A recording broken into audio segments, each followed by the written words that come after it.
Hello everyone, আসসালামু আলাইকুম। আশা করি সবাই ভালো আছেন। এখন এখন হচ্ছে রাত্রের সময় আমি ভিডিওটা শ্যুট করছি। তো দেখতেই পাচ্ছেন বাবু ঘুমাইছে, ওকে ঘুম নামিয়েই কাজ করছি। এগুলো হচ্ছে সাবমারিয়ান সুতা, অনেকগুলো কাজ করেছি সুতাগুলো দিয়ে। এখন কিছু কিছু সুতা বাদ আছে, এগুলো দিয়ে ভাবছি একটা ছোট ব্যাগ বানাবো। তো ব্যাগটা ছোট বানাতে চাইনি, কিন্তু ছোট হয়ে গেছে। তো যাই হোক, গ্র্যানি স্কোয়ার দিয়ে ব্যাগ বানাবো।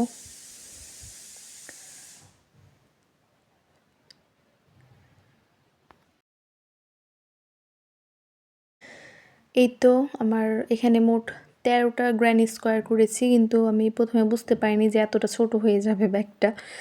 যাই হোক, ১৩টা গ্র্যানি স্কোয়ার করেছি।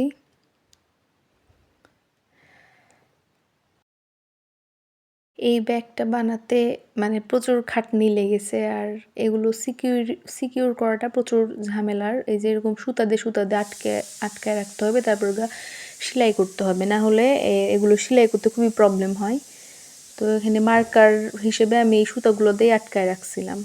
তো যাই হোক, এরকম একটা ছবি দেখাই দিলাম আপনাদেরকে। ফার্স্টে দেখছিলাম যে কেমন হলো। এই তো ব্যাগটা তৈরি করে ফেলেছি। এত সহজে যেরকম দেখাই দিই, আসলে এরকম সহজে হয় না, অনেক দেরি লাগে তৈরি করতে। তো ব্যাগটা কাদের পছন্দ হয়েছে তারা নিতে পারেন।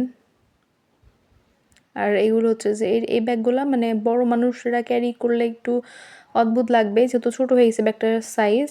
ছোটরাই নিতে পারেন। কেমন হয়েছে জানাবেন সবাই।